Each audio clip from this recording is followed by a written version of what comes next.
De cette nation, nous te disons merci. Lorsque nous regardons à nos familles, nous te disons merci. Seigneur, quand nous voyons ce que tu fais avec nos enfants, nous te disons merci. Merci de nous épargner les maladies. Merci de nous épargner les difficultés. Merci de nous éloigner, Seigneur, de toute forme d'embûche qui peut nous éloigner de ta grâce. Seigneur, merci pour ton amour que tu reprends en nous chaque jour. Merci de nous préserver, Seigneur, de la méchanceté. Merci d'être au milieu de nous, Seigneur, car c'est toi qui réponds sur nos grâces. Que ton nom soit encore élevé. Que tu te répandes ce soir, Seigneur, sur un corps. Seigneur, remplis l'esprit, Seigneur, par ton amour. Seigneur, enlève toute inquiétude en nous. Enlève le stress, enlève la peur, oh Dieu, afin que nous soyons libérés totalement au nom de Jésus. Seigneur, que tu sois celui qui guide nos pas. Que nous puissions véritablement regarder à toi et être remplis de ta puissance. Merci, oh Dieu, parce que je sais que par toi, nous avançons car tu nous continues. Merci, Seigneur, pour ton amour. Merci car tu es fidèle. Merci, Seigneur, par tout ce que tu fais concourt à notre bien-être. Merci, oh Dieu, de continuer à nous guider chaque jour vers ton admirable lumière. Merci pour tout ce que tu ne cesses de faire en faveur de cette nation, en faveur de cette jeunesse, Seigneur, qui est en train chaque jour de s'enfoncer. Mais nous savons que par toi, Seigneur, cette jeunesse sera sauvée. Nous disons merci, Père, que tout honneur et gloire te soit rendu au nom puissant de Jésus. Et nous disons tous Amen. Amen.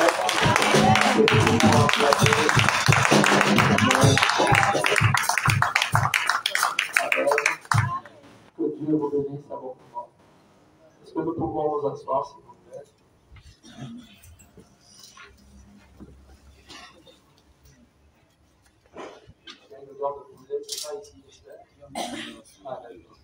Amen. Je vous salue dans le nom de Jésus. Amen. Que la paix, la grâce de notre Seigneur Jésus soit votre partage. Amen. Que la santé continue à remplir votre maison. Que l'assurance continue à guider vos pas. Et que, au-delà de tout ce que vous pouvez traverser, que la paix, sinon de votre cœur, afin que vous soyez constamment dans sa glorieuse présence. Amen. Amen. Amen. Apprenez aux chants à respecter le trône de la grâce. Amen. Ce n'est pas un lieu de passage. Que Dieu vous bénisse. Alors, mon bien-aimé, ce soir, malgré la fatigue, je peux vous assurer au moins une chose, l'homme de Dieu est en joie. L'homme de Dieu a un cœur en joie. C'est pourquoi, au-delà de tout ce que nous pouvons avoir comme insuffisance, l'homme de Dieu, lorsqu'il reçoit des nouvelles qui apportent de la joie, peut véritablement glorifier le nom de l'Éternel. Mon bien-aimé, lorsque tu passes par des moments difficiles, que tu peux avoir des nouvelles qui apportent de la joie dans ton âme, tu peux véritablement bénir le nom de Dieu. Amen. Quelqu'un peut dire Amen. Amen. Alors, bien-aimé, ce soir, tu as au moins une raison d'être heureux ou d'être heureuse. Tout le monde connaît comment un sujet. On aura le temps de donner ce témoignage dimanche. Étant donné que c'était un jour spécial, je viens te dire que dimanche est un jour de célébration. C'est la Pentecôte. Et ce jour, j'espère que tu seras connecté. Donc ceux qui seront connectés tout à l'heure dans les temps de prière, lorsque nous allons veiller tout au long de la nuit pour dire merci à Dieu, pour lui dire que nous avons besoin de lui dans cette nation, pour lui dire que nos vies l'appartiennent, pour lui dire que sans lui, nous n'arriverons pas. Et bien, nous avons une femme qui est arrivée dans cette assemblée, elle était persécutée par les gens. Et elle ne cessait de pleurer. Et la seule chose que Dieu m'a dit pour cette femme, c'était de lui dire, sois en paix. La victoire est en part. Elle avait peur de tout perdre. Elle avait peur de perdre la maison, de perdre certains biens. Et Dieu ne cessait de me dire, dis à cette femme qu'elle est perturbée, mais dis-lui que je suis dans ce ministère. Et si elle est avec toi, je serai avec elle. Et hier, alors qu'elle était au tribunal, alors que le jury devait rendre la décision suite à son problème, et bien aimé, l'homme de Dieu n'était pas surpris. Lorsque le jury pouvait déclarer, elle était déclarée vainqueur. Elle a remporté le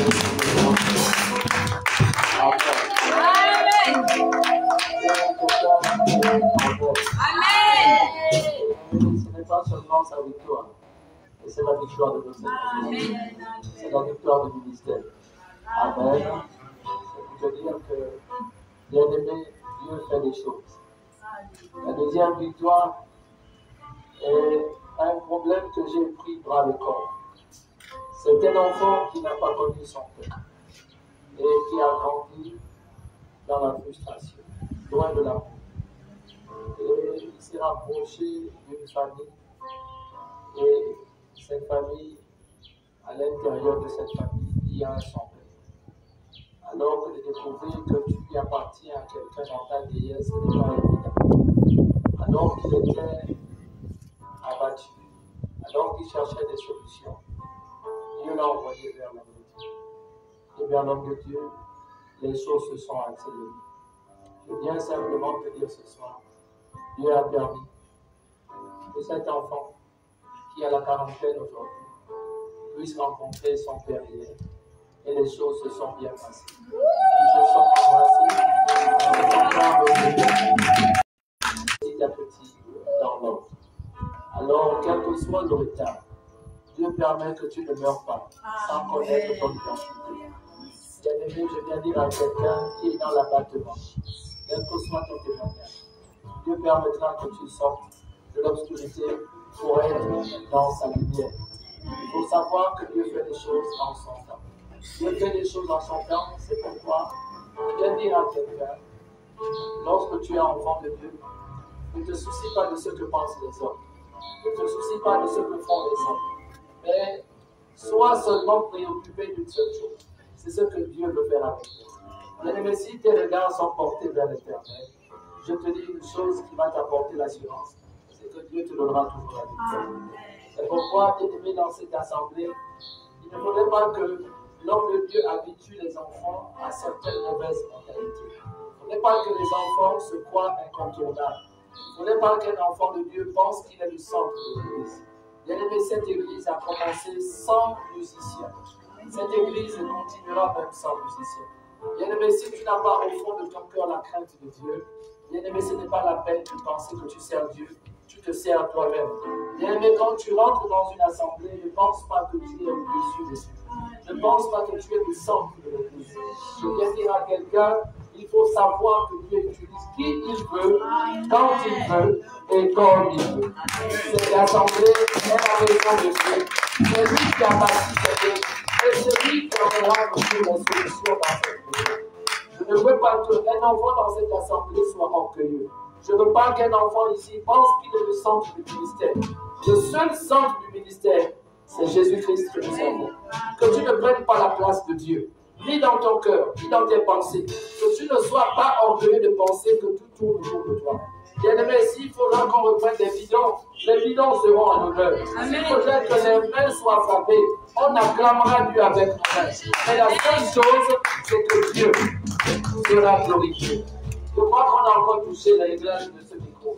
J'ai l'impression que ça passe pas bien. Amen. Vous écoutez quand même ce que je dis. Amen. Ça pique. Hein?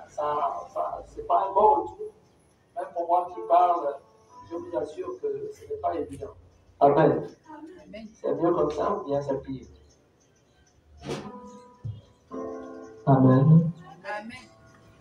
Amen. Amen. Amen. C'est mieux? Amen. Ah, c'est bon. Alors, je continue à penser que ce n'est pas encore bon. Amen. Amen. Amen. C'est mieux? Est-ce que c'est mieux?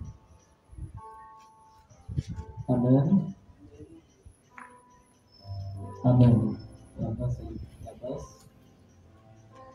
Amen. Amen.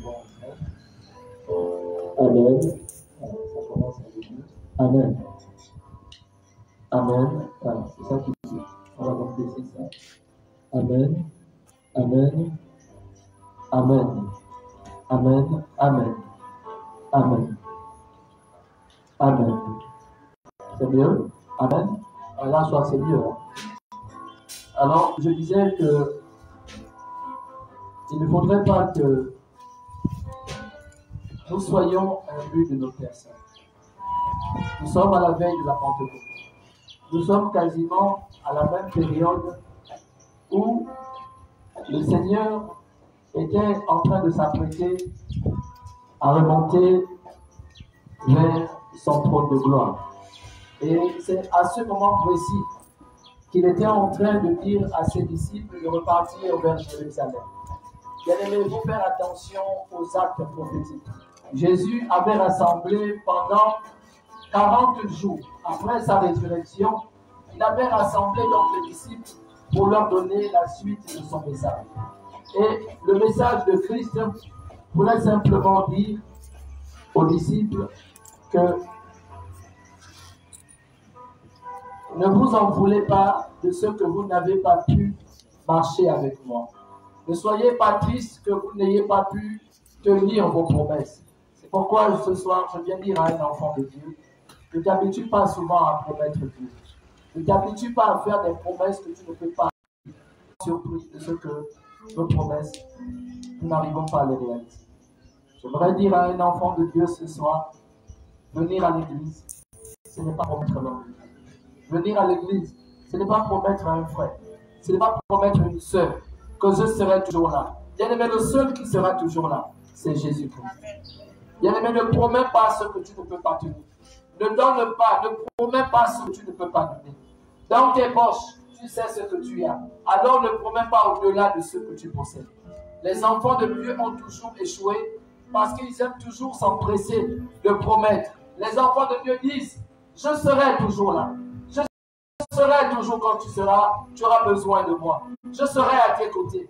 Et bien aimé, beaucoup se rendent compte un jour que le temps viendra où tu ne seras pas à côté de celui à qui tu as promis d'être toujours à ses côtés. Quand l'heure viendra, tu seras occupé ailleurs. Tu seras appelé ailleurs. Tu auras tes engagements et tu ne pourras pas répondre aux engagements que tu avais fait des promesses. Je viens dire à quelqu'un ce soir, lorsque le Seigneur s'apprêtait à monter, il a rassemblé les disciples pour leur dire une chose. Allez dans les nations et faites de tous les peuples des disciples. Bien-aimé, est-ce que tu es prêt aujourd'hui à aller dans le monde et faire des peuples des disciples? Toi qui n'arrives pas à parler, toi qui es timide, toi qui aimes parler seulement dans le secret, Dieu te dit, es-tu prêt? À l'heure où nous nous apprêtons à célébrer la Pentecôte, beaucoup ici sont toujours en train de célébrer la Pentecôte comme étant une fête. On voit toujours tout selon la chair. Nous voyons toujours la célébration. Nous voyons la célébration. Mais nous ne voyons jamais la partie spirituelle. Bien-aimé, qu'est-ce que la Pentecôte t'amène en ce temps précis de la fin? La Pentecôte doit amener à un enfant de Dieu ce qui te manque le plus. Ce qui te manque le plus, c'est cette assurance. Ce qui te manque le plus, c'est ce que tu recherches depuis et que tu n'as jamais trouvé. Ce qui te manque le plus, c'est ce que tu es toujours en train de regarder vers ton voisin. Tu manques d'assurance, tu manques de pouvoir, tu manques d'autorité et tu es toujours en train de penser que tu es moins que les autres. Alors qu'est-ce que Jésus peut t'apporter en ce temps de la Pentecôte? Bien-aimé, il faut entrer au-dedans de chacun d'entre nous. Interroger Dieu et demander à Dieu, aujourd'hui, si je devais mourir, qu'est-ce que j'ai le plus besoin? Bien-aimé, aujourd'hui, si le maître devait nous visiter et enlever certains parmi nous, qu'est-ce que tu as le plus besoin? Il y en a qui pensent que c'est l'argent. Il y en a qui pensent que ce sont les biens de la terre. Il y en a qui pensent que ce serait un voyage. Mais je te dis, bien-aimé, tu es à côté de la plaque. Bien-aimé, beaucoup ici sont dans l'église. Ils s'ignorent. Ils ne se connaissent pas. Ils n'apprennent même pas ce que Dieu a déjà déposé en eux comme force, comme puissance. Mais ils sont toujours là en train de dire à Dieu, Seigneur, donne-moi. Seigneur, bénis-moi. Parce que vous n'avez jamais le temps à regarder à ce que Dieu a mis en vous. On passe tellement de temps toujours à regarder à ce qu'il y a autour de nous que nous ignorons ce que nous possédons. Bien-aimé, ce que Dieu t'a donné, c'est ce que tu es toujours en train de regarder autour de toi. Mais pour que cela se manifeste, il faudrait que tu aies du temps à considérer, à mettre cela en place pour que les choses commencent à se mettre en pratique. Mon bien-aimé, la peur est l'élément sur lequel l'ennemi te fera toujours croire que tu n'es pas prêt. Tant qu'un enfant de Dieu demeure dans la peur, bien-aimé, tu ne peux pas avancer.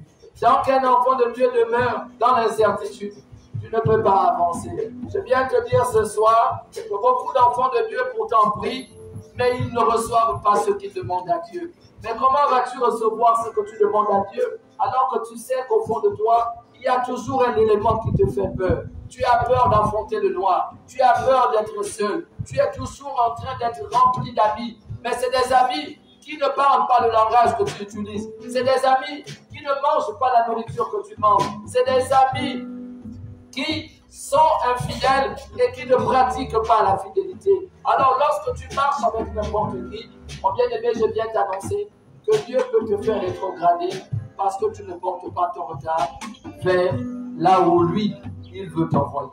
Bien-aimé, beaucoup sont toujours en train de monter et descendre. Beaucoup sont en train de monter et descendre. Et après, ils se posent la question, Seigneur, pourquoi suis-je en train de descendre? Seigneur, pourquoi suis-je en train de descendre? Mais Dieu te dira, pourquoi n'es-tu pas monté lorsque je t'ai aidé à monter? Bien-aimé, lorsqu'il y a un ascenseur et que tu peux gagner en temps et que tu peux faire prendre les marches d'escalier, Dieu te dit, je suis celui qui rattrape le retard que tu as accusé. Bien-aimé, un retard de 5 ans peut se rattraper avec Dieu en un mois. Je viens dire à quelqu'un, tu as pu être en retard, Dieu dit le retard que tu as accusé, il peut le rattraper en un mois. Mais bien-aimé, est-ce que tu respectes Dieu? Est-ce que tu crains Dieu? Est-ce que dans ton attitude, il y a ce qui plaît à Dieu? Bien-aimé, beaucoup viennent à l'église, mais beaucoup viennent à l'église pour leurs intérêts. Beaucoup ne trouvent pas dans l'église d'abord l'intérêt de Dieu. On vient à l'église pour se servir. Bien-aimés, à l'heure de la mosquée, les musulmans ferment leur boutique. Bien-aimés, je viens dire à un enfant, à l'heure de la mosquée, il n'y a rien de plus important aux yeux d'un musulman que d'aller s'agenouiller devant son Dieu. Mais que fais-tu à l'heure de la prière? Que fais-tu les jours de culte? Que fais-tu quand Dieu est en train de parler à son peuple? Tu es distrait. Et c'est toujours ce que font les enfants de Dieu. Vos cœurs sont en train de rechercher l'argent. Vos cœurs ne recherchent pas Dieu. Vous êtes toujours en train de crier à la faim. Vous êtes en train de crier toujours à la misère. Vous criez toujours que vous n'êtes pas satisfait. Mais parce que vos cœurs ne sont pas tournés vers Dieu. Vous allez voir les enfants de Dieu. Nous sommes nombreux à souffrir. Mais pourquoi? Parce que nous avons un grand Dieu.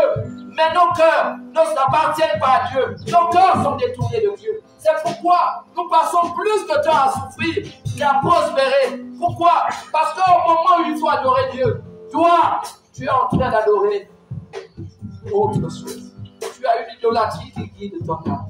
Bien-aimé, ce que tu perds avec Dieu, il permettra que tu rattrapes cela ailleurs.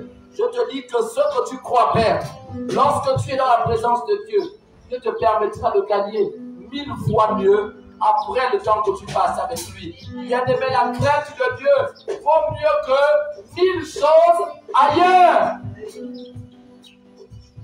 Où sont le cœur des enfants de Dieu? Nous sommes à la Pentecôte. Et que font les enfants de Dieu? La Bible nous dit, dans le livre de Actes 1, qu'ils savaient que quelque chose devait se passer.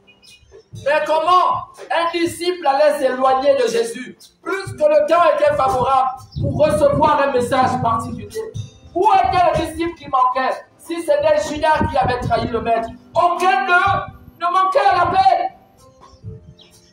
Bien-aimé, si Jésus devait faire la peine ce soir, n'y a-t-il pas de noms qui manquent? Bien-aimé, ne t'habitue pas à venir à l'église le dimanche. Le dimanche, c'était un jour de célébration. Le dimanche, c'était un jour où on exprime à Dieu ce qu'il a fait pour nous. On vient louer Dieu. On vient adorer Dieu. C'est un jour de joie. On n'est pas obligé de donner un message prophétique le dimanche, sauf conduit par le Saint-Esprit.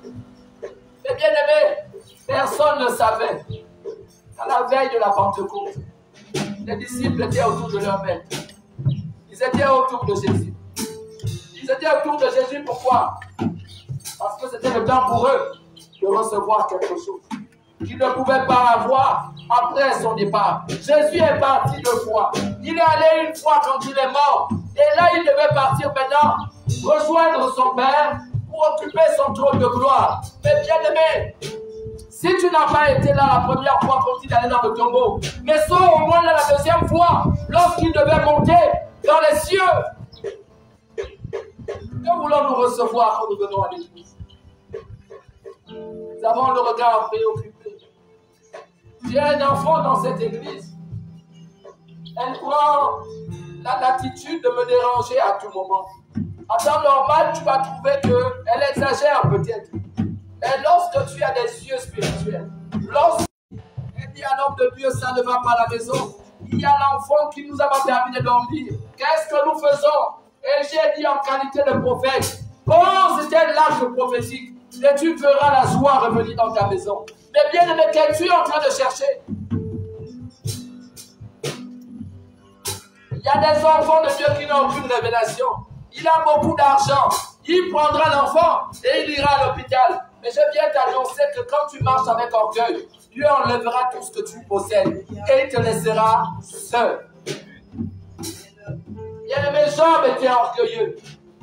Tu as parlé de Job. Je viens te dire que Job était orgueilleux. La Bible te dit que Job craignait Dieu. Oui, c'était un homme intègre. Oui, mais regardez ce que Job faisait. C'est lui qui donnait à Dieu des efforts de la part de ses enfants. Mais pourtant, ses enfants étaient déjà grands. Pourquoi ces enfants ne pouvaient pas eux-mêmes, avec tous les biens que leur avait donné leur père, offrir à Dieu quelque chose qui pouvait plaire à Dieu?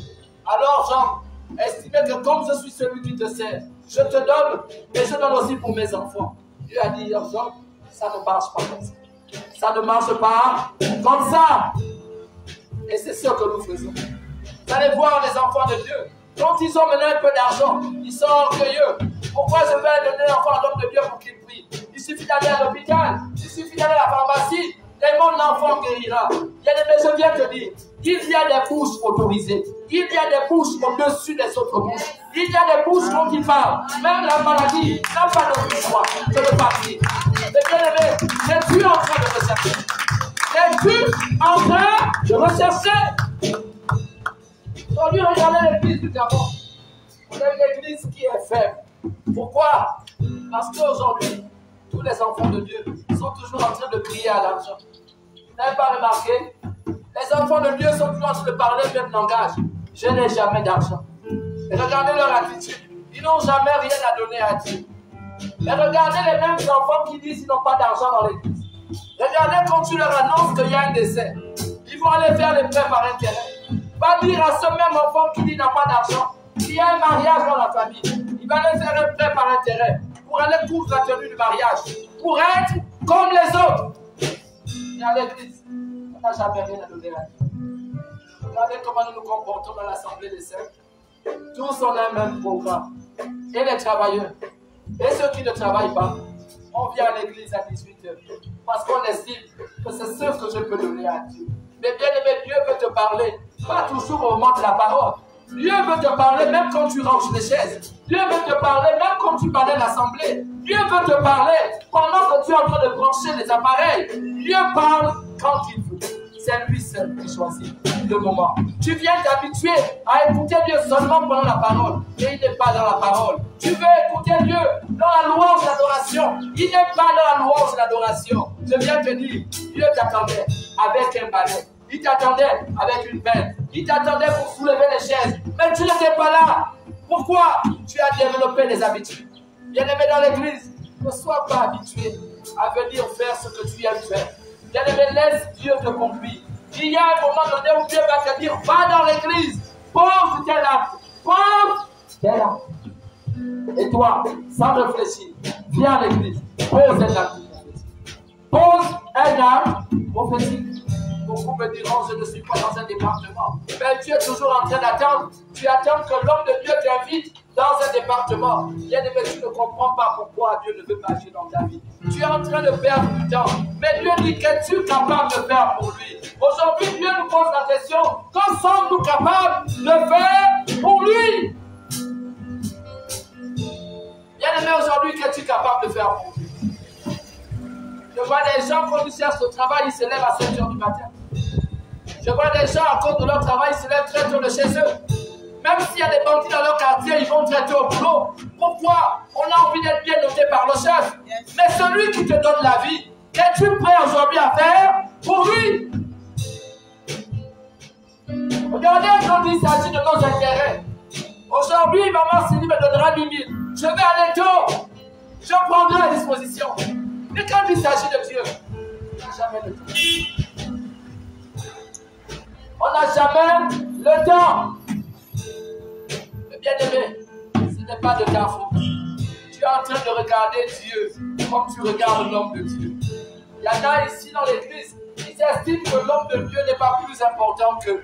Alors tu vas mépriser Dieu. Mais je viens t'annoncer ce soir, tu peux passer à côté à cause de ton attitude. Bien-aimé, ne méprise pas un serviteur de Dieu.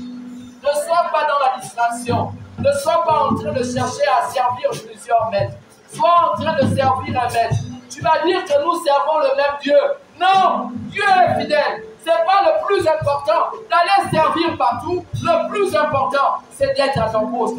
La Bible dit dans le livre d'Habakkuk, où étais-tu? Et Habakkuk te répond, j'étais à mon poste. Il ne te dit pas qu'il était dans plusieurs assemblées. Il était où? Il était à son poste. En train de faire quoi? En train d'attendre que le Seigneur visite là où il travaille.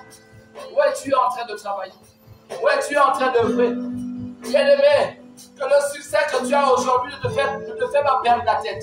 Que l'argent que tu as aujourd'hui ne te fasse pas perdre la tête. Que tu sois là où Dieu t'attend. Bien-aimé, tu vas me dire que nous servons Dieu, oui. Mais bien-aimé, tout le monde ne sert pas Dieu de la même manière. Tout le monde ne sert pas Dieu avec la crainte. Bien-aimé, l'homme de Dieu a un travail. Je pouvais dire que je viens ici à 18 h. Je viens ici quand je veux. Mais quand tu viens ici à 16 heures, l'homme de Dieu est en train de sortir les chaises. L'homme de Dieu branche les appareils. L'homme de Dieu est toujours en train de faire l'œuvre de Dieu. Pourquoi? C'est lui mon maître. C'est lui mon absolu. C'est lui qui a sauvé mon épouse et mes enfants de la mort. J'ai vu la main de Dieu. Bien-aimé, si tu n'as jamais vu la main de Dieu, moi j'ai vu Dieu agir dans ma vie. Si tu ne sais pas le Dieu que tu sais, je te parle de quelqu'un qui a sauvé ma famille. Je te parle de quelqu'un qui en 2021, devant les témoins, ont vu comment Josué est sorti de la mort. Bien-aimé, je te parle de quelqu'un qui a toujours été au centre de ma vie. Je te parle d'un homme qui m'a sorti de l'alcoolisme. Je ne te parle pas d'un Dieu qui est resté dans la Bible. Je te parle de quelqu'un qui se présente à moi en fonction de la situation que je traverse. Et toi, tu viens à l'église parce que tu es accablé. Tu viens à l'église parce que tu as un souci. Mais quand tu seras béni, tu sortiras de l'église. C'est pourquoi Dieu ne te compte même pas comme étant un membre de l'église. Parce qu'on sait qu'à la première occasion, tu partiras. Mais beaucoup sont arrivés à l'église parce qu'ils sont fatigués et chargés. Et dès que Dieu a pris un peu leur bagage, ils sont devenus orgueilleux et ils sont partis. Bien-aimé, cette église, on ne poursuit pas les âmes. Bien-aimé, tu seras libre d'aller prier où tu veux. Bien-aimé, la Bible déclare que Jésus a dit ceci dans le livre de Jean. Personne ne vient à lui si lui-même ne t'a pas appelé. Donc tu peux être l'ami de l'homme de Dieu et ne pas être appelé par Dieu. Donc tu viendras pour te faire plaisir. Mais ce n'est pas Dieu qui t'attend dans sa présence. Tu pourras venir ici parce que tu es mon frère, parce que tu es ma soeur, parce que tu es mon fils. Mais ce n'est pas Dieu qui t'appelle. Alors quand viendra le temps, tu partiras. Bien-aimé, évitons de faire de l'église un centre de camaraderie, un centre d'amitié, un centre de famille. Bien-aimé, est-ce que là où tu es en train de partir, Dieu t'attend là-bas? Nous sommes au temps de la Pentecôte. Élisée a dit dans le livre de 1 roi à 100 mètres, je ne te quitte plus, parce que je veux la double portion. Bien-aimé, Élisée a vécu aussi à son temps la Pentecôte avec son maître. Élie, il a dit à 100 mètres, je sens que quelque chose va se passer. Là où tu iras, c'est là où moi aussi j'irai. Je sens que pour avoir la double portion, il ne faut plus que je te quitte. Le maître allait à gauche, Élisée était à gauche. Le maître allait à droite, Élisée était à droite. Le maître a dit, mais que veux-tu? Il dit, je veux la double portion. Et lorsque le moment était arrivé, quand les charges de l'Éternel sont passées, quelque chose s'est passé. Élisée a vu son maître être emporté par les chars des cieux. Et là, il a rappelé au maître, maître, tu m'avais dit que si je voyais ce moment arriver, tu me donnerais la double portion. Alors le maître a relâché son manteau et Élisée a reçu la double portion. Bien-aimé, qu'est-ce que tu es en train de rechercher à l'église? Que viens-tu faire à l'église? Bien-aimé, je m'adresse à un enfant. Que cherches-tu à l'église? Que cherches-tu à l'église? Regardez aujourd'hui, nous les enfants de Dieu, ce qui nous arrive. Nous n'arrivons plus à être beaux. Nous n'arrivons plus à être belles. Regardez, tout le temps nous avons des problèmes. Tout le temps nous avons des soucis. Du lundi au dimanche, si tu vas chez un enfant de Dieu, il a des problèmes. Il cherche l'argent. Il cherche le travail. Il n'a pas mangé. Il a ceci. Bien-aimé, Dieu te dit, où portes-tu ton regard? Que cherches-tu? La Bible t'enseigne, dans le livre de Matthieu 6, cherche premièrement le royaume des cieux et leur justice, et sa justice. Mais que cherchons-nous? Tu cherches le travail parce que tu es orgueilleux. Tu as vu les autres travailler, alors tu veux travailler. Tu ne vas pas chercher le travail parce que c'est un besoin naturel. Tu vas parce que tu as vu les autres travailler. Bien-aimé, quelque chose qui n'est pas de Dieu sera péché. Alors tu deviendras orgueilleux et tu vas voir que tu vas t'éloigner de Dieu. Bien-aimé, tout le monde ne vient pas que pour travailler. Il y en a qui viennent pour rechercher la face. Il y en a qui viennent pour rechercher la face. Donc Dieu a encore eu un témoignage. Il y a eu une collègue qui est également servante de Dieu. Elle est venue me donner un témoignage. Bien aimé, le témoignage te permet d'avancer avec Dieu. Tu sais, quand tu sers Dieu, à un moment donné, il faut que ce soit les autres qui viennent dire tu sers bien Dieu. Il ne faut pas que ce soit toi-même qui dise que je suis un bon serviteur. Il ne faut pas dire que je fais tout bien. Mais on a besoin que quelqu'un vienne te dire aussi, tu es sur la voie. Il y a des l'acte qu'elle a posé. Moi-même, ça m'a troublé. C'est quelqu'un qui est dans le raisonnement. Elle est venue conter l'histoire de cette tontine dans mon bureau et puis j'étais tranquille. Et puis elle m'a dit, ah, homme de Dieu, je ne vais pas sortir de ton bureau comme ça.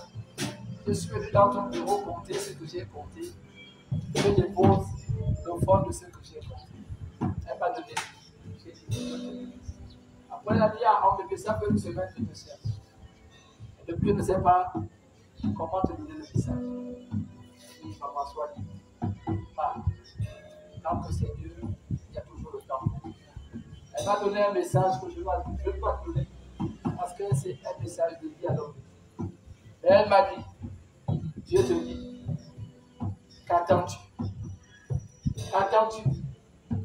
Tu es en train de perdre du temps. Alors qu'il t'attend, c'est la deuxième personne. Amen. Tu perds du temps. Alors que toi, tu es en train de regarder au bâtiment. Alors qu'il t'attend dans les nations. Il t'attend dans les nations. Il y a des choses que je ne peux pas te dire. Si tu n'as pas la révélation, donc de Dieu, tu ne peux pas le comprendre. Tu ne peux pas comprendre l'exigence que je mets dans le service de Dieu. Parce que ce n'est pas toi seulement que j'enseigne. Parce qu'à travers toi, je suis en train d'annoncer un peuple qu'il y a quelqu'un qui dorénavant sera une référence dans cette nation. Les gens partiront d'ailleurs pour venir aussi écouter la parole de Dieu quelque part. Longtemps nous avons voyagé pour aller ailleurs. Le temps est changé. Maintenant, que nous avons soit une référence en matière de spiritualité. Bien-aimé dans le Seigneur, ce que Dieu fait est inimaginable. Bien-aimé, la manière que tu sers Dieu, il y a des moments, les gens te disent, mais tu as totalement changé. Oui, bien-aimé, tu ne peux que changer. Parce que ce n'est pas toi qui décides de faire ce que tu as envie de faire. C'est l'Esprit de Dieu qui t'emmène. C'est l'Esprit de Dieu qui te guide. Et lorsque tu fais des choses, et elle a terminé en disant une chose. Elle dit, lorsqu'on te regarde ici, on n'est pas étonné qu'aujourd'hui tu sois serviteur de Dieu. Je dis, waouh, ah bon? Elle dit, oui, homme de Dieu, on n'est pas étonné. Il faut que les gens aussi te disent aussi cette vérité. Je dis, mais pourquoi, maman? Elle dit, mais avant que tu ne sois homme de Dieu, on ne sait jamais à quel moment tu as un problème. Tu es toujours de bonne humeur. Mais comment un homme comme toi ne peut pas servir Dieu? Dans le monde, tu nous communiquais déjà la bonne humeur. Il n'y a qu'un homme comme toi que Dieu peut utiliser pour amener l'évangile dans cette nation à une autre dimension. Oui! Bien-aimé, il faudrait que tu fasses abstraction de tes problèmes. Tu n'es pas là pour regarder à ta situation. L'homme de Dieu ne regarde pas s'il est malade ou en bonne santé. L'homme de Dieu ne fait que ce que Dieu lui demande de faire. Oui, c'est là où Dieu trouve toute sa joie. Tu ne vas pas trouver une excuse. Et hier, j'étais en train de rigoler. Oh, je pense que c'était jeudi ou c'était mercredi. Avec mon épouse, j'étais en train de rigoler ici. Elle rappelait encore ce qui s'était passé au lac bleu. Alors, si vous allez dans une structure hospitalière, moi, si vous nous avez aidé également. Mais je suis allé vendredi dans cette structure hospitalière. Et je suis sorti le lendemain, c'est ça? Je suis sorti le samedi. Je suis sorti samedi. 2 jours après, c'est ça? Et j'ai dit simplement au médecin, je dois sortir parce que je suis un serviteur de Dieu. Il a dit, oh, il fallait dire ça depuis. On ne peut pas vous garder. Amen. Quelqu'un qui était arrivé, qui n'arrivait pas à marcher. Dieu m'a quelqu'un, mais j'étais allé au moins pour une mission. Amen. J'étais allé prier pour quelqu'un qui était dans la même chambre que moi. C'était ça ma mission. Donc Dieu peut utiliser aussi une maladie pour que je sois en train de faire sa mission dans un hôpital. Alors j'étais dans la même chambre que quelqu'un qui souffrait de l'insuffisance rénale. Et je voyais les soins qu'il subissait toute la nuit. Et ça m'a attristé. Et puis Dieu m'a dit, mais il pense. Et puis j'ai posé la main sur l'homme, la famille. J'ai demandé la permission, je peux prier? Oui, on peut dire oui. Et j'ai prié sur lui. J'ai prié, une prière poussée par le Saint-Esprit. Et puis, après la prière, on a fait sortir de l'hôpital. Ma mission était terminée. Et bien aimé, regardez ce que Dieu fait. C'est 1 an plus tard. Ça s'est passé en 2021. L'église commence ici. Et puis il y a un homme qui me dépose avec sa voiture. Je l'arrête. J'ai une tente, pardon, dépose mon nom dans les gars pour l'église. Et puis l'homme conduit, il me regarde. Il conduit, il me regarde. Il conduit, me regarde. Et puis on arrive ici, je descends les choses. Et puis au moment de partir, il me dit, ah, mais monsieur, depuis je conduis, vous ne me regardez même pas. Je dis, papa, pardon, j'étais en retard pour commencer le. Il me dit, mais vous ne me reconnaissez pas. Je dis, non, papa, pardonnez-moi, pardonnez-moi. Il dit, vous ne me reconnaissez pas. Je dis, papa, ce n'est pas le mépris, mais pardonnez-moi. Comme j'ai déjà l'esprit au début du culte, s'il vous plaît, dites-moi ce qui s'est passé. Il me dit, ah, mais mon Dieu, vous avez prié pour moi, SOS Médecin. J'étais ce jeune homme-là qui souffrait de l'insuffisance rénale. Et je vous cherchais tout ce temps, puisque vous ne m'avez pas laissé votre numéro de téléphone. Je voulais juste vous dire, vous avez prié pour moi. 2 mois plus tard, je suis allé refaire les tests. Je ne souffre de l'insuffisance rénale. Dieu m'a guéri. Et puis regardez ce que Dieu est capable de faire. Et il fallait que cet homme accompagne dans ce lieu qui donne son témoignage. Mais est-ce que cet homme est revenu? Non, Dieu ne l'attendait pas ici. Dieu voulait juste qu'il dise à l'homme de Dieu, ce que tu fais partout où tu passes, Dieu veut que tu saches. Il voit ce que tu fais. Il voit ce que tu fais. Mais bien aimé, est-ce que Dieu voit ce que tu fais? Est-ce que Dieu voit ce que tu fais? J'ai un fils ici, j'ai été attristé. Les gens du quartier l'ont vu. J'ai écouté dans son téléphone une musique du monde. Et puis les gens du quartier l'ont dit, mais ça, c'est pas l'enfant du pasteur. Il a répondu aux enfants que lui aussi, il a sa vie à mener. Bien aimé, que tu es en train de faire quand tu n'es pas né. Quelle est la vie que nous avons? Quelle est notre vie hors de l'Église? Généralement, les chrétiens, je vous le dis, ils sont colériques. Ils mènent d'autres vies. Vous avez des vies qu'on ne maîtrise pas à l'église. À l'église, vous êtes irréprochable. Mais chez vous, le voisinage se plaint de vous. Chez vous, les gens sont toujours en train de se plaindre de vous. Vos enfants ne sont pas heureux. Au travail, les collègues ne sont pas contents de vous. Voilà les chrétiens aujourd'hui que vous êtes. Le chrétien aujourd'hui a 2 personnalités en lui. Il a celle qu'il montre à l'église et il a celle qu'il montre lorsqu'il n'est pas l'église. Enfant de Dieu, Dieu sait qui vous êtes. C'est pourquoi à la Pentecôte, il dit, qu'as-tu besoin en ce temps de la Pentecôte? Tu es en train de montrer une image qui n'est pas la tienne. Dieu a besoin que tu montres l'image que tu manifestes publiquement quand tu n'es pas à l'église. Si Dieu doit guérir une partie de toi, alors laisse Dieu guérir ton âme. Laisse Dieu guérir ce langage que tu n'arrives pas à maîtriser. Laisse Dieu guérir ce tempérament que tu n'arrives pas à contrôler. Laisse Dieu t'apporter la solution à ce que tu n'arrives pas à contrôler. Bien-aimés, aujourd'hui nous avons une église. Nous disons ici à l'église Jésus. Et ailleurs, nous prions, je suis fatigué. Qu'est-ce que tu es en train de montrer à Dieu? Dieu te regarde et il dit, il se cherche un nom. Il se cherche une personne. Il cherche une personne. Il ne cherche pas toujours un quartier. Mais bien aimé, si dans ta famille, Dieu ne peut pas passer par toi, il passera par qui? Soit l'élément par lequel Dieu veut susciter pour sauver une famille. Est-ce que parce qu'une famille s'appelle maudite, que Dieu ne peut pas utiliser un enfant de cette famille? Mais si tu es l'enfant que Dieu a choisi pour sauver cette famille, pourquoi es-tu en train de résister? Pourquoi es-tu en train de combattre Dieu? Il a dit à Saul de Tarse, devenu ensuite Paul, il a dit à Paul, pourquoi es-tu en train de me combattre? Pourquoi es-tu en train de me combattre? Pourquoi es-tu en train de combattre Dieu dans ta vie? Bien-aimé, ne combat pas Christ. Lorsqu'il t'a choisi, bien-aimé, ça ne dépend pas de toi. Ce n'est pas nous qui choisissons de le servir. C'est lui qui décide que nous soyons à son service. C'est lui qui nous appelle à son admirable lumière et il nous enlève les ténèbres pour que nous puissions être un témoignage dans l'assemblée de Dieu. Pourquoi sommes-nous en train de paraître alors qu'il a besoin de nous? Pourquoi sommes-nous en train de faire semblant alors qu'il a besoin de nous?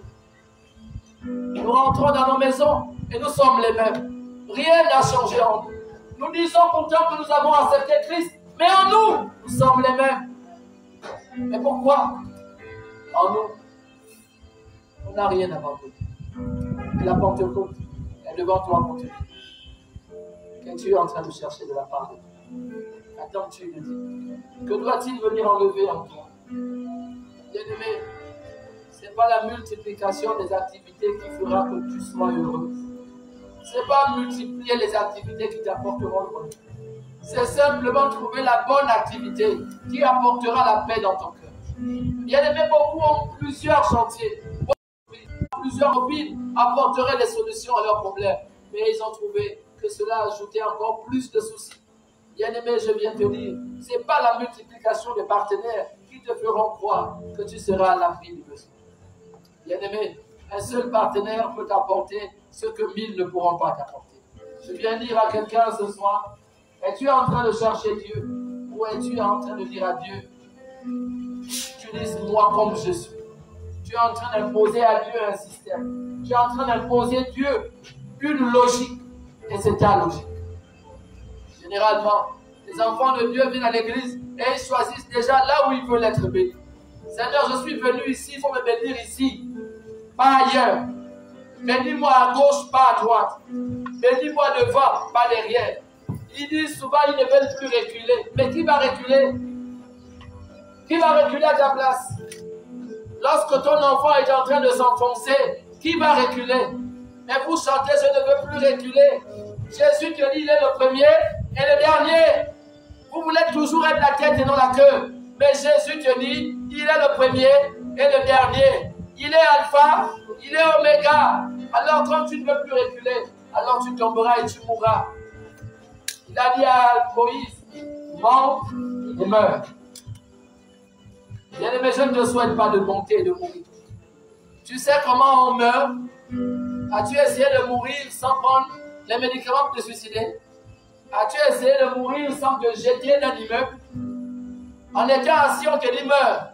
Est-ce que tu sais comment on meurt? Tu as le secret de la mort, mais pourtant Dieu a dit à Moïse, monte et meurs. Monte et meurs. Bien-aimé, c'est ce qui arrive lorsqu'on devient arrogant, lorsqu'on devient orgueilleux, lorsqu'on sert Dieu maintenant avec mépris, lorsqu'on sert Dieu maintenant par coutume, par habitude, lorsqu'on sert Dieu parce que je veux encore faire comment? Dieu dit, il enlèvera de toi tout ce qu'il t'a donné.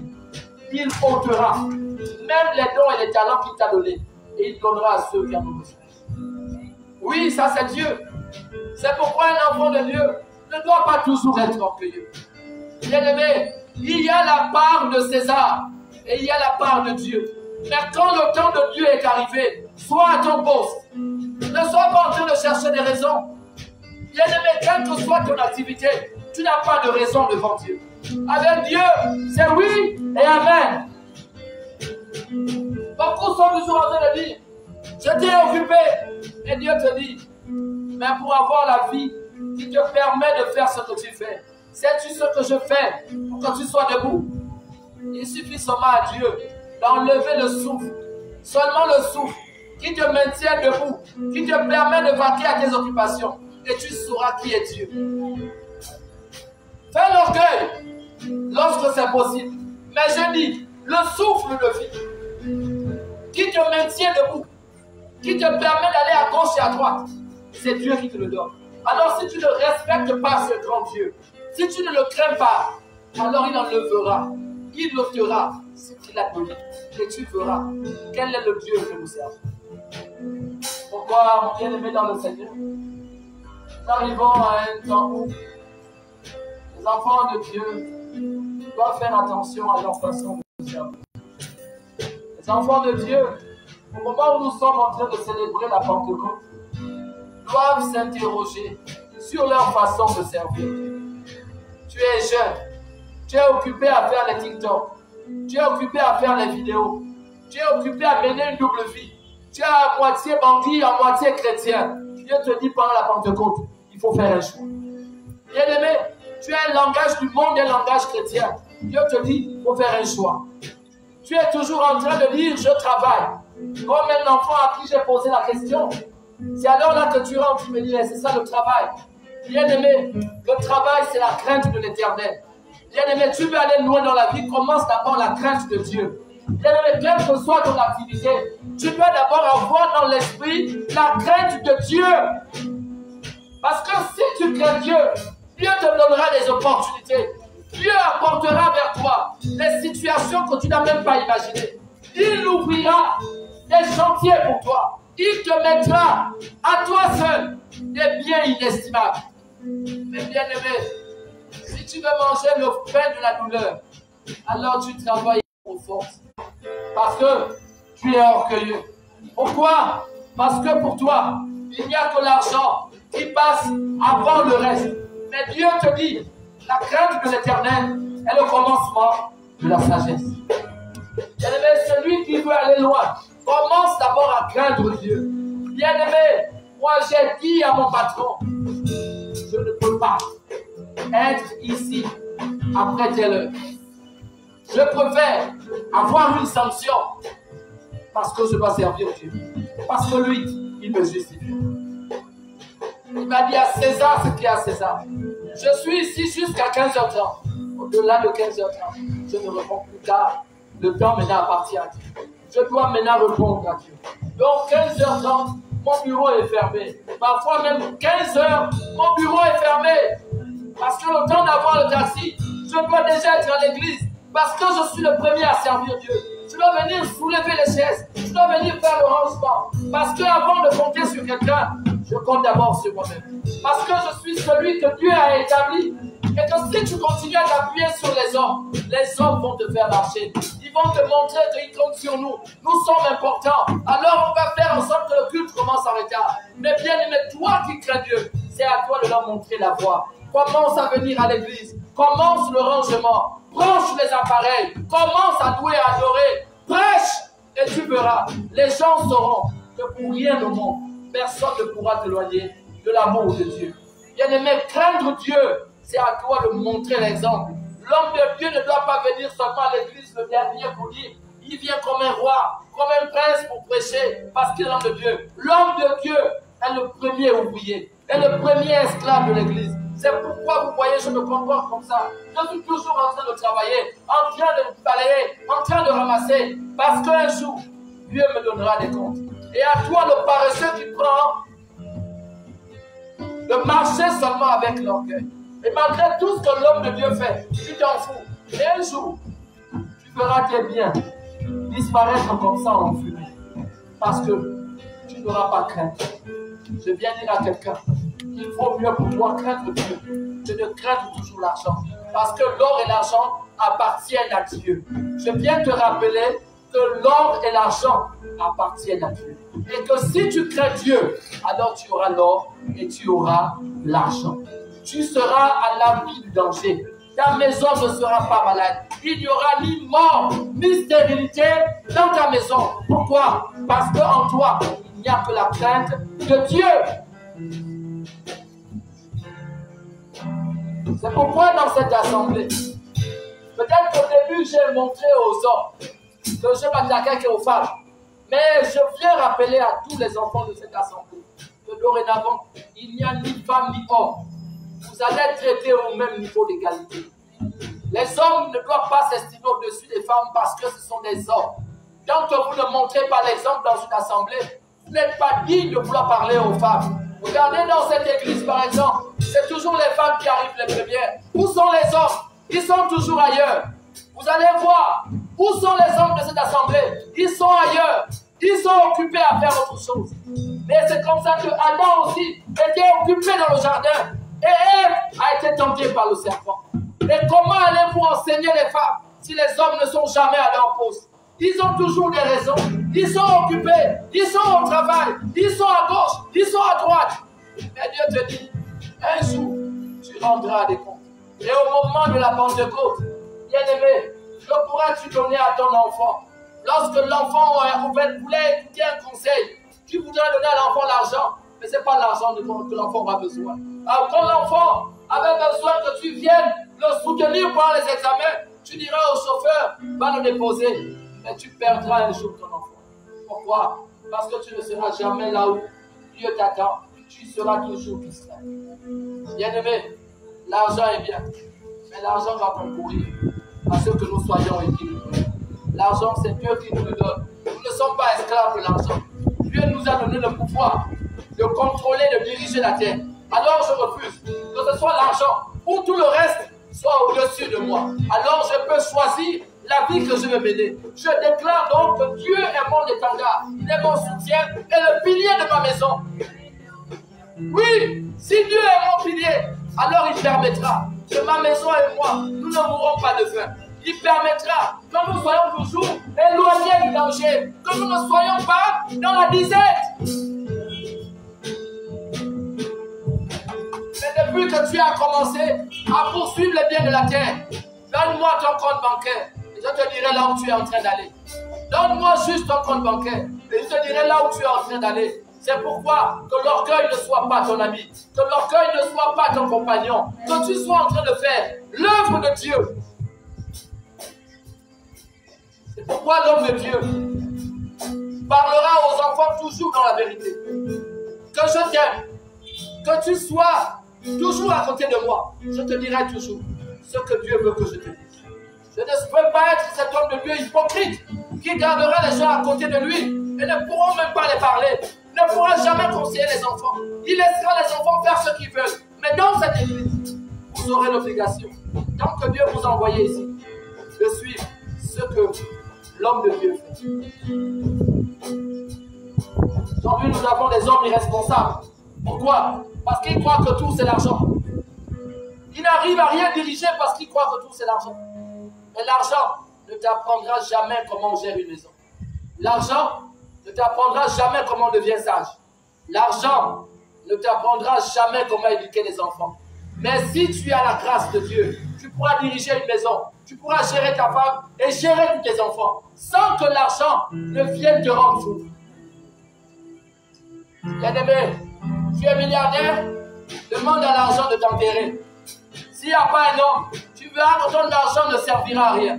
Tu verras qu'on aura toujours besoin d'une main d'homme pour dire creuser, pour dire soulever. Regardez tous ces milliardaires. Il faut toujours que les hommes viennent soulever leur cercueil. Pourquoi ils n'ont pas encore inventé des robots qui viennent soulever les cercueils? Parce que poussière tu es, poussière tu retournes. Bien aimé, l'argent c'est bien. Je ne veux pas nier l'importance de l'argent. Mais l'argent ne doit pas être au-dessus de Dieu. Tu dois savoir que Dieu t'a établi au-dessus de l'argent. Dieu t'a dit, allez et prenez autorité. Tout lui foulera la plante de tes pieds, il te le donne. Pourquoi l'argent te contrôle?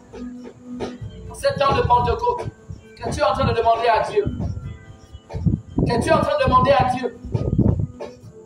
Bien aimé, s'il y a une chose que Dieu doit te donner, c'est de pouvoir continuer à marcher dans sa présence.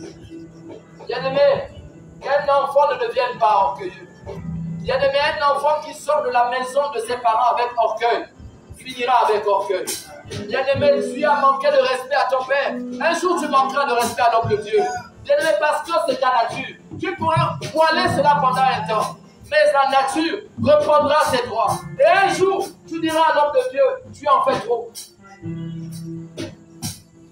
C'est pourquoi, bien aimé, Dieu t'envoie à l'église. Ce n'est pas seulement pour venir donner tes offrandes. Ce n'est pas seulement pour ta vie. Mais c'est pour que ton esprit soit régénéré. Pour que tu reçoives une autre mentalité. Ce n'est pas seulement pour que les esprits quittent de toi. Mais c'est pour que l'Esprit de Dieu soit heureux de vivre en toi. C'est pour que l'Esprit de Dieu soit heureux de vivre en toi. À quoi te servirait d'avoir l'Esprit de Dieu pour continuer à être un voyou, continuer à être un bandit, comme à ces hommes de Dieu qui en sont l'habitude d'enseigner dans l'assemblée que c'est l'Esprit qui est rempli de Dieu, mais le reste peut rester comme ça. Bien aimé, c'est un mensonge. Si l'Esprit ne vient pas impacter le corps, alors tu n'es pas de Dieu. Ah oui, je dis que quand Saul, devenu Paul, a été rempli du Saint-Esprit, tout a été changé. Sa mentalité a été changée. Il n'allait plus persécuter les chrétiens. Mais comment les hommes de Dieu peuvent dire? C'est une histoire spirituelle. Donc je peux continuer à coucher les femmes à gauche et à droite parce que ça concerne comment l'esprit balivère. Voilà une église qu'on a réclamée pendant longtemps parce qu'on enseigne toute doctrine aux enfants et les enfants aujourd'hui sont perdus dans l'église. L'histoire de Dieu ne concerne que l'esprit. Ah bon? Et on t'a dit que l'esprit est différent du corps, le corps de l'âme. On vous a dit que Dieu est réparti en 3 entités. Il est Père, il est Fils et il est Saint-Esprit. Et toi, homme, tu as quoi en toi? Tu as le corps, tu as l'esprit et tu as l'âme. Et tu crois que ces 3 choses-là diffèrent? Si la chair est faible, mais l'esprit est disposé. Donc l'esprit peut amener la chair à faire moins de bêtises. Mais quel est l'évangile? Voyez aujourd'hui des assemblées où on dit aux chrétiens, c'est une histoire spirituelle. Vous comprenez ce que vous enseignez aux enfants? C'est quoi l'histoire spirituelle? C'est quoi l'histoire spirituelle? Demandez un peu aux enfants de Dieu. Demandez à ces hommes de Dieu qui sont les grands enseignants. C'est quoi ce qu'ils racontent une histoire spirituelle? Le spirituel n'impacte pas le corps. Pourquoi prie-t-on alors sur les gens? Pourquoi peut-on chasser alors les esprits? Parce que l'esprit domine ce qui est dans le corps. Le corps est simplement une marionnette qui suit. Parce que c'est l'esprit que Dieu a mis en nous qui nous permet de faire tout ce que nous faisons. Quand un mort est mort, il ne fait plus rien. Pourquoi? Dieu a récupéré ce qui appartient. Tu as les os, tu as la chair, tu as la graisse même, mais tu ne peux plus rien faire. Pourquoi? Parce que l'élément s'en... L'élément, c'est dommage. C'est pourquoi j'aime bien le livre de 3 Jean. 3 Jean 1 qui nous dit: je souhaite que tu prospères à tous égards et que tu sois en bonne santé, comme prospère l'état de ton âme. Comme prospère, puisqu'aujourd'hui, maintenant, l'Église est dans la prospérité, mais Dieu te dit, il souhaite d'abord que ce soit l'état de ton âme qui prospère. Pas d'abord ton argent. Parce que à quoi te servirait l'argent si l'Esprit de Dieu n'est pas en toi pour t'amener à bien gérer l'argent? Bien-aimé, venir à l'église, ce n'est pas un style de vie. Venir à l'église, ce n'est pas une histoire de mode. Venir à l'église, c'est décider de suivre Jésus pour être quelqu'un d'autre. Abandonner le vieil homme, abandonner l'ancienne nature pour prendre maintenant ce que Christ va te donner. C'est comme quelqu'un qui s'est sali. Tu enlèves les vêtements sales pour prendre les vêtements neufs. C'est ça, Jésus. Mais tu vas pas me dire que tu as des vêtements sales. Et la Bible aime bien parler des vêtements sales pour nous montrer ce que Dieu veut nous dire. Que quand tu as des habits sales, tu n'es pas digne de te présenter devant Dieu. C'est pourquoi il a dit dans le livre de Zacharie, ôtez à Josué les vêtements sales. La Bible insiste sur ça. Les vêtements sales, c'est quoi? Ton ancien comportement, ton attitude, le mensonge, le vol que tu opérais, ça salit ta vie de foi. Bien-aimé, tu ne peux pas être chrétien et continuer à mentir. Tu ne peux pas être chrétien et continuer à violer, à tricher. L'église n'est pas un lieu où on vient se cacher. L'église, on vient, on se déshabille pour que Dieu nous habille. Voici la vérité. Tu viens avec les vêtements sales de chez toi, Dieu enlève ses vêtements et il te donne les vêtements que lui dorénavant te donne. Il t'enlève l'accusation du monde, il t'enlève la mentalité du monde, il t'enlève tout ce qui nuit à ta vie et il te donne une nouvelle nature. C'est ce qui va te permettre de l'adorer dorénavant en esprit. En esprit. C'est pourquoi on dit l'esprit et la vérité. Parce que l'esprit et la vérité, le corps, se mêlent pour ne faire qu'une seule personne. Dieu est esprit et vie. Dieu est esprit et vie. Qu'on ne vous perde pas avec beaucoup de considération. Bien aimé, ça nous éloigne des compréhensions des textes bibliques. Et c'est ce qui fait en sorte que beaucoup aujourd'hui sont perdus. Pourquoi? Il y a tellement de dogmes, il y a trop de philosophie maintenant qu'on met dans l'église. Les enfants de Dieu sont perdus. Et ceux qui n'ont pas fait les études ne comprennent même plus ce qu'on est en train de les enseigner. Ils sont là, l'homme de Dieu emploie des termes compliqués, un gros français pour épater les gens, mais il pense être intéressant, mais il est en train de tuer les âmes. C'est pourquoi même Jésus utilisait un langage qui était accessible. Lorsqu'il montait, il sentait que les gens se perdaient, il redescendait pour leur parler un langage terre à terre. Sinon, si je vous parle un langage que vous ne comprenez pas, Ça veut dire que ce que je vous donne n'est pas accessible à votre esprit. Donc vous ressortez d'ici en étant les mêmes personnes. Bien-aimés, éloignez-vous de tout ce qui vous garde toujours dans la méchanceté. Éloignez-vous des habitudes. Éloignez-vous de l'orgueil. Éloignez-vous même des mauvais amis. Bien-aimés, le fait de marcher ensemble ne veut pas dire qu'on est appelé à rester ensemble. Bien-aimés, moi j'ai accepté Jésus. Si mon frère ne veut pas accepter Jésus, je ne suis pas obligé de rester avec lui parce que c'est mon frère. Bien-aimé, je dois apporter à mon frère la bonne parole. Mais s'il ne veut pas, la Bible me dit, je dois tourner mon dos et secouer mes pieds et partir. Sinon, le fait de rester avec lui me condamne. Parce que ce qu'il fait impacte ma vie spirituelle. C'est pourquoi Dieu a dit à Abraham, quitte de chez ton père. Quitte de chez ton père féticheur. Quitte de chez ton père qui utilise des idoles et va sur un lieu où moi, je te bénirai. Parce que si tu restes ici avec ton père, tu ne sauras pas si c'est moi ou si ce sont les fétiches de ton père. Alors va sur un autre lieu. Là-bas, tu seras à part et tu verras si moi, l'Éternel, je t'abandonne. Bien-aimé, abandonnons l'idolâtrie. C'est dans quelqu'un. On n'est pas obligé toujours de rester dans les anciennes considérations. Tu as des enfants aujourd'hui qui disent, maman a pris beaucoup. Mais si maman ne priait pas beaucoup, ta vie allait être en danger. C'est par la grâce de Dieu aujourd'hui que tu peux te balader et faire ce que tu veux. Parce qu'au moins dans la maison, il y a une sentinelle qui prie. Tu as des enfants qui passent le temps à juger les parents, à condamner les parents. Mais un jour, tu seras parent. Non, là, même si vous dites pas, mais non, ne dites pas. Un jour, tu seras parent.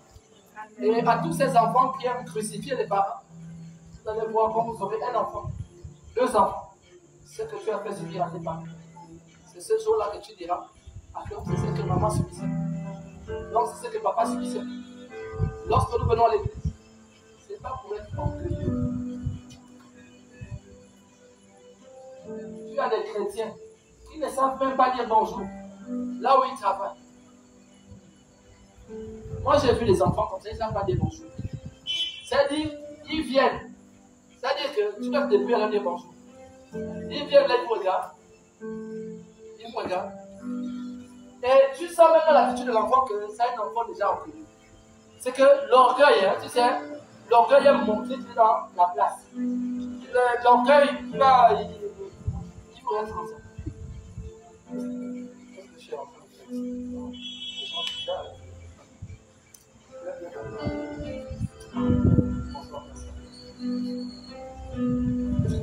C'est l'enfer. Tu veux savoir le premier orgueil? C'était Caïn. Donc quand tu es orgueilleux, il faut savoir que tu es l'ancêtre de Caïn. Caïn, Dieu l'a posé la question, où est ton frère? Quand tu es mal élevé, tu es impoli, tu es orgueilleux. Il dit à Dieu, suis-je le gardien de mon frère? Non, attends. Non, regarde le courage. Il parle à Dieu. Il dit à Dieu, suis-je le gardien de mon frère? Non, il parle à son camarade. Et tu as des enfants comme ça. Ils parlent aux parents.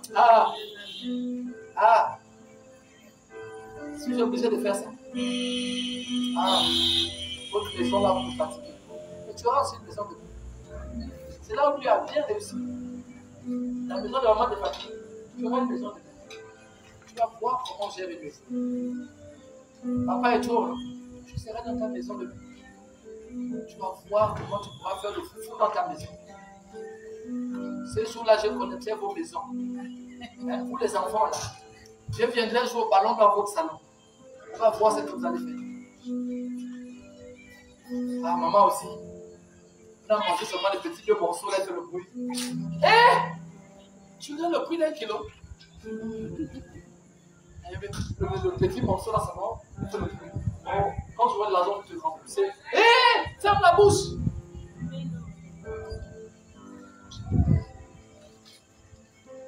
L'enfant de Dieu. Venez pas à l'église pour faire le mal.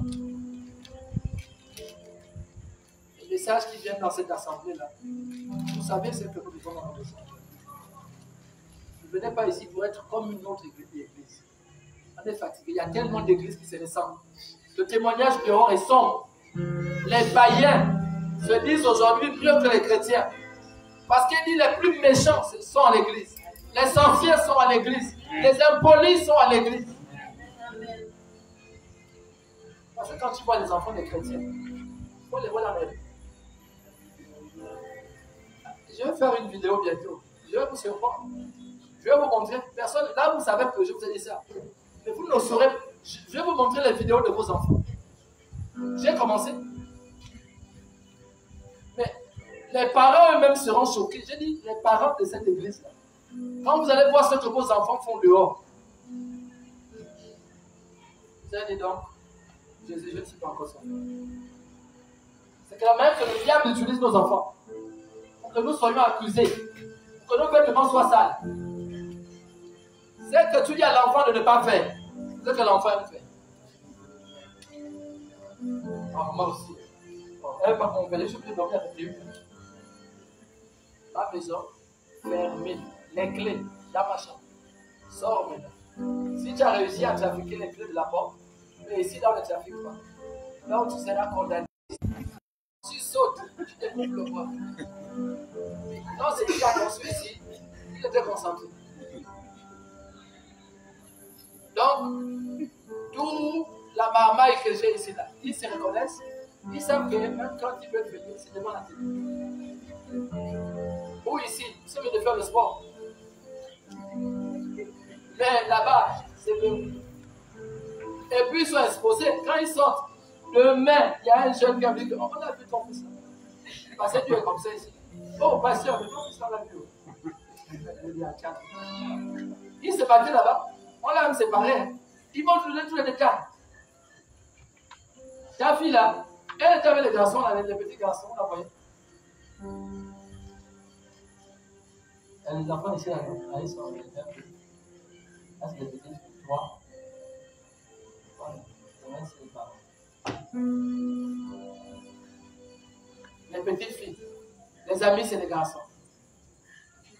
On va passer, les filles sont bizarres. Non! C'est déjà une nature à couper. Qu'est-ce que Dieu va te donner à la Pentecôte? Toi qui es une jeune fille.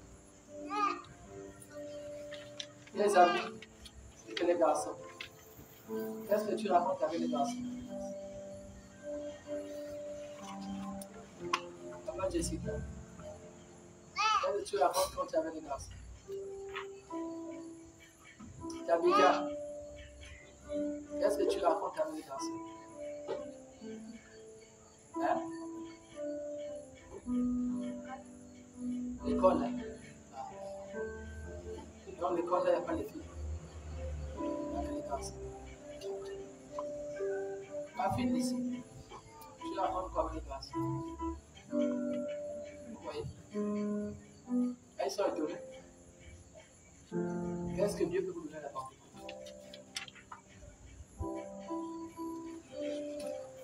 Amen. Alors, donc, Dieu va devoir arrêter. C'est un message assez fort. On va continuer dimanche, mais quand on a un temps de prière tout à l'heure, ceux qui seront avec nous se reconnaissent.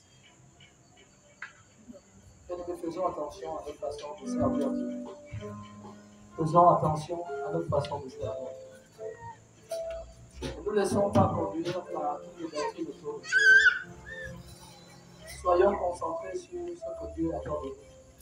C'est là où nous aurons la victoire. Ne vous laissez pas discuter. Amen. Que la paix soit votre partage. Que Dieu vous bénisse abondamment. Au nom de Jésus. Amen.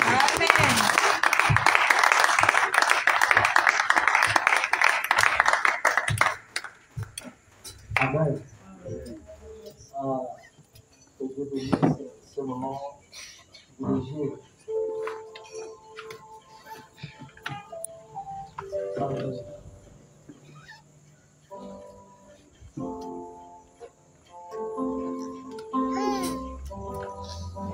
Bien-aimé, j'aimerais que tu élèves la voix.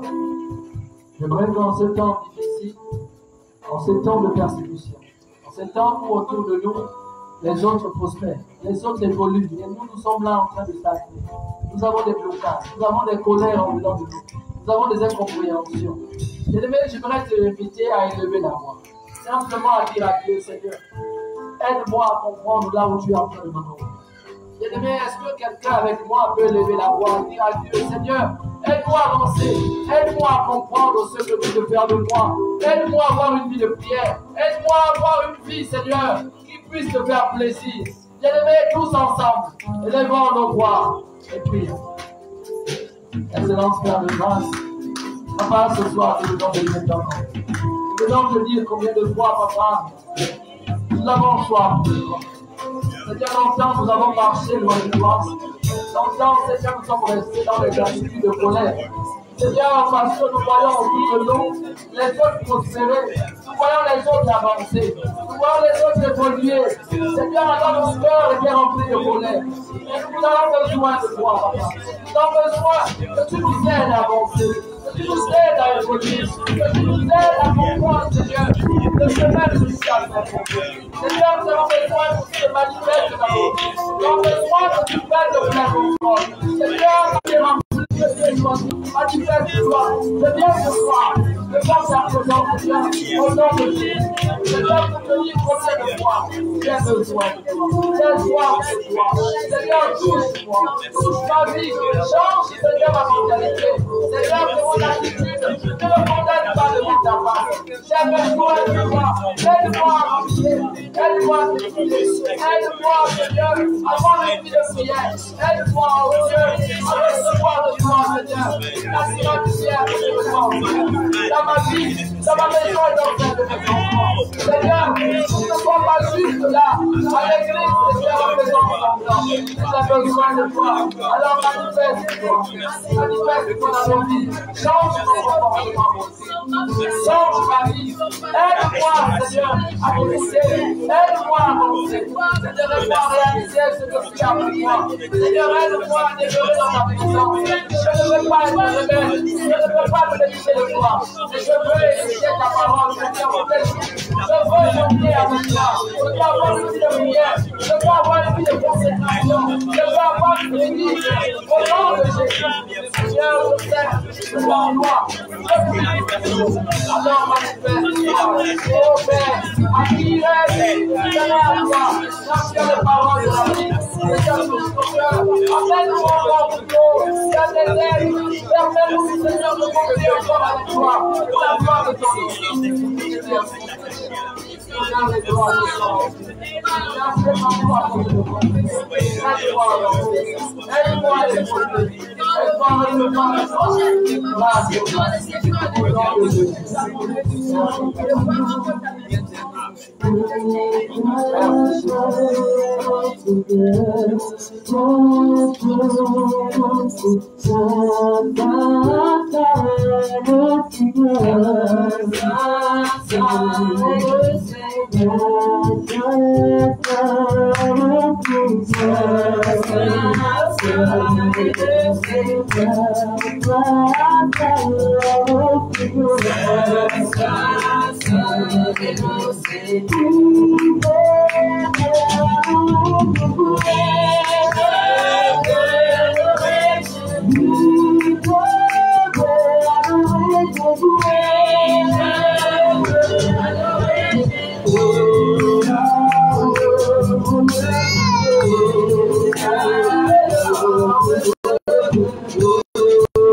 Est-ce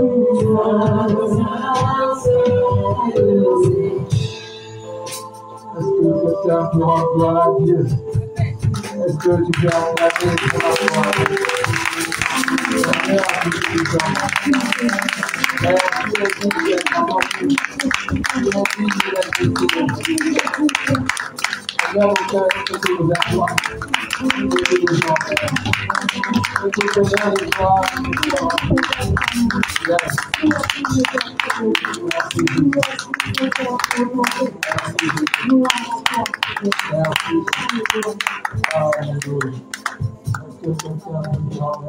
Hallelujah.